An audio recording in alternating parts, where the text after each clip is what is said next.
Well, thanks for coming. I'm Nathan Heck, Chief Justice of the Supreme Court of Texas. Justice Guzman, who is the liaison from the court for access to justice issues, is here with me, as are a number of legislators, whom some of whom I'll introduce here in a moment.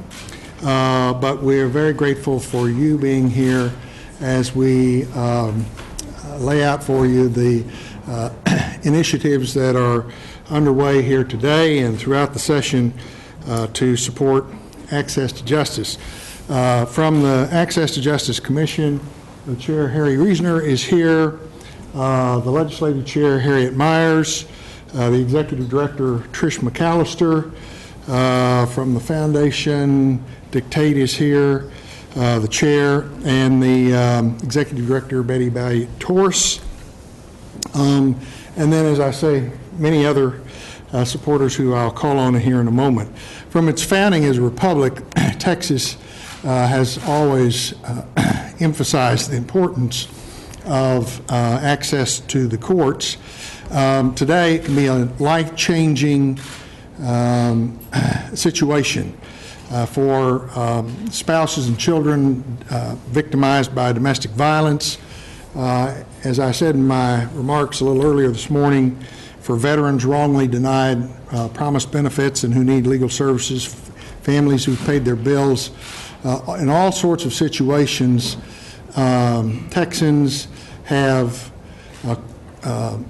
basic but crucial civil legal needs and the need for legal assistance. Some 5.6 million Texans qualify for legal aid.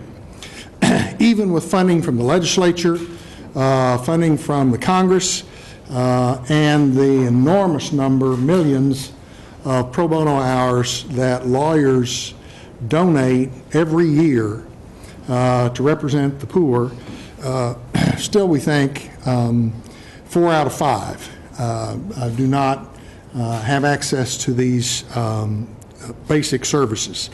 The Supreme Court of Texas is dedicated to access to justice as a priority.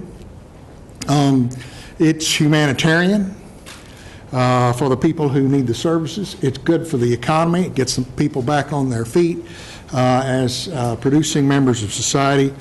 Importantly for the court, it's essential to the rule of law. In the past, we've lost money from IOLTA. There's a chart over here shows you how one of the funding mechanisms for access to justice, IOLTA, has declined. For those of you who don't know, IOLTA is an acronym for Interest on Lawyer Trust Accounts. So this money is in the bank, interest is paid on it. The money, for various reasons, goes to access to justice. But when interest rates are zero, the interest that's generated is very small.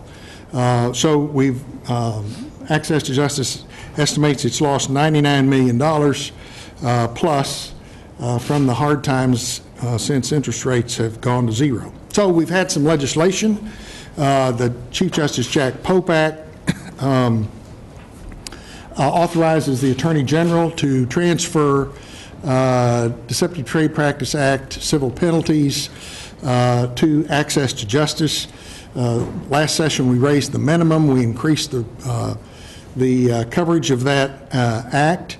The budget this year for the Supreme Court includes the $17.5 million in general revenue that the legislature has given to access to justice. Now, this has been three sessions. This will be the fourth. We have a Justice for Veterans program that is emphasizing justice for veterans. Veterans come home, their families are struggling, jobs are scarce, homes are in foreclosure, the debt collector's at the door, and these pressures are tremendous on veterans like the pressures of being in the military. And lawyers can help with these. And so we're asking the legislature for $4 million this biennium to help provide legal services to veterans. In 2007, the legislature passed a statute imposing a $5 fee on sexually oriented businesses. And now that statute has survived legal challenge, we are asking for the legislature to begin to transfer some of that funding to Access to Justice. We couldn't do it without the very important help of legislators. Several of them are here. I want to call specifically on Representative Synfronia Thompson, Ms. T as we call her, who has been a stalwart supporter of Access to Justice for many years, and on Representative Sarah Davis, who is here. And I'll ask them to come and talk about the efforts that they are making this session to improve access to justice. Ms. T.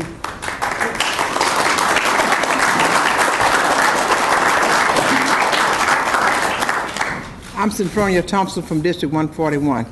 And let me just echo the words that Chief Justice Heck has said about the great need that this fund provides for the citizens of our state. While we know that it supports so many people throughout the state of Texas that need help, we know that Texas compares very poorly nationally per capita for revenue providing for legal services, but we're trying to catch up.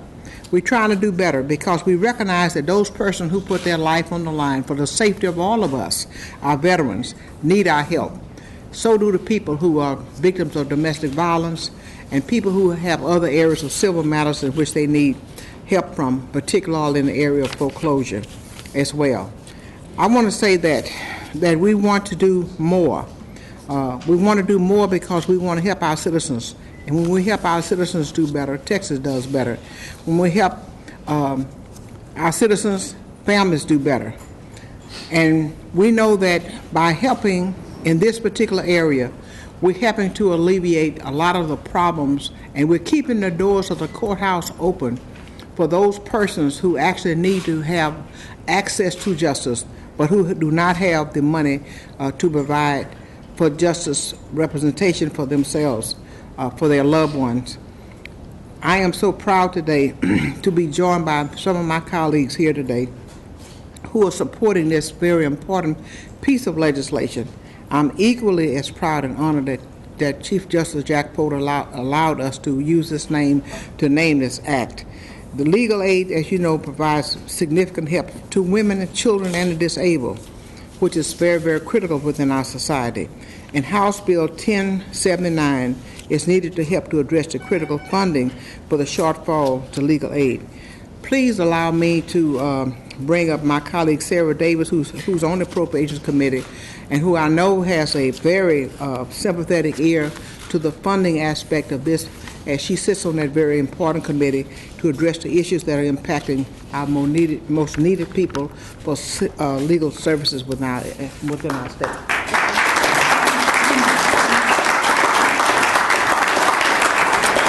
Thank you, Ms. T, our Chairman Thompson. Sorry about that. And thank you, Chief Justice Hecht. We very much appreciated your state of the judiciary remarks this morning. And I think the legislature feels very strongly in favor of everything that you spoke about. My name is Sarah Davis. I'm the state representative for Texas House District 134, which is in Houston, Texas, also where Ms. T is from. I am an attorney, just like Ms. T, and I know that I have many colleagues among the vast group of Texas lawyers who have donated more than 2 million hours of free legal or indirect services to low-income Texans annually. That is a huge number, and we are so thankful to all of those lawyers who donate their time. And as you've heard here today, there is still a large unmet need for legal aid in this state. In fact, Texas legal aid programs are unable to address approximately 80% of the legal needs of poor Texans who desperately need civil legal services. Legal aid helps our veteran population. It helps prevent people from losing their homes and can help children and spouses that find themselves in victims of very violent situations, and children being denied of necessary services and accommodations. By preventing these types of personal tragedies, legal aid can also help people remain or become self-sufficient, which in the long run is good for not only them but the entire state. The value of legal aid goes beyond the individuals that it represents. It really serves a higher purpose, ensuring that the doors of the courthouse are open to everyone. The legislature plays a vital role in protecting our state's most vulnerable citizens, whether that's through Health and Human Services or legal aid, and that certainly includes our veterans. Providing access to justice is a cornerstone of democracy, and I am proud to play a role in this effort. And I'm also proud to point out that this is and has been and will hopefully continue to be a bipartisan effort. We are joined here by Republicans and Democrats, and we all stand in solidarity for this type of legal aid. And so now I'm going to allow one of the people that deserves all the praise, and that is, of course, one of the legal aid workers who is there day in and day out, really providing the assistance. He's a legal aid lawyer with Texas Legal Services Center, so please join me in welcoming Mr. Randy Chapman.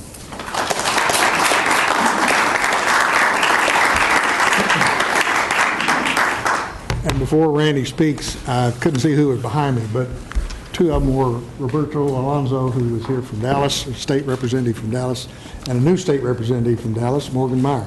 So thanks to both of you for coming. Okay. My name's Randy Chapman. I'm Executive Director of Texas Legal Services Center here in Austin, one of the legal aid organizations across the state that help every day victims of domestic violence, veterans in need of services, and other persons with civil legal aid needs.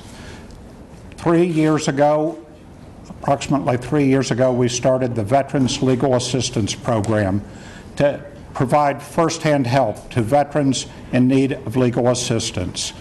Funded through the Texas Veterans Commission and the Texas Access to Justice Foundation, we have veteran attorneys, persons who have served in the military, providing legal assistance to veterans. And as part of the introduction today, I am here to introduce Mark Engel. McEngel is a soldier who served at Fort Hood. He has been honorably discharged only after taking a bullet at Fort Hood in defense of his fellow soldiers. I learned today officially that Mick will be receiving the Purple Heart Award for his work on that day. And I introduce you.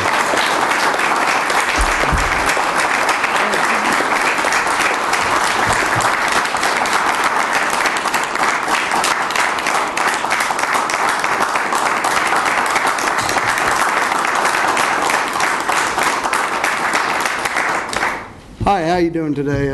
Lovely Texas day, ain't it? My name is Mick Engel. I served in the United States. I joined in July 1st, 2008. I became a generator mechanic, a little something, and I served till May 27th, 2011 when I was honorably discharged from the military. I was injured in the November 5th, 2009 shooting of Fort Hood, Texas. The Texas Legal Services helped me with 2 cases. The second one, which is more remarkable, they helped me with the adoption of my 6-year-old son. It meant so much to me due to the fact that I raised a child from childbirth to present day, and that now I can be legally called his father. Instead of, I was his father, but, now legally I can be called his father.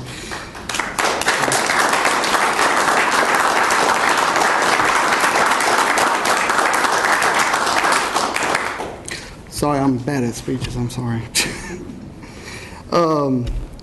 I mean, it's so important to have this program because without them, I don't think I would be able to adopt my son or deal with the other case I had to deal with.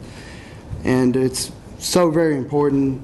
Like, I can't even express my gratitude to these people that helped me, like Jan Totter and Brandy Stokes with the Texas Legal Services Center, and their boss right there in the back there. So I was here today so that former members of the military and other people they help can still get the legal services that they need and desperately need. So, thank you.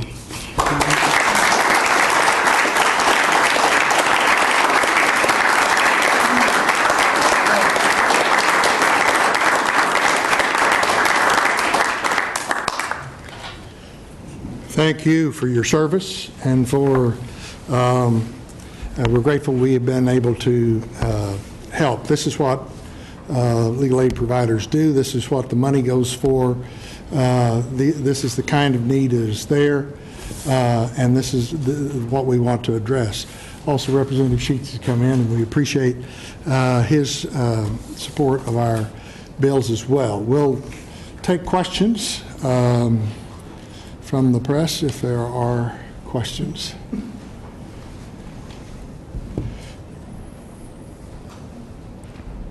Good, no questions.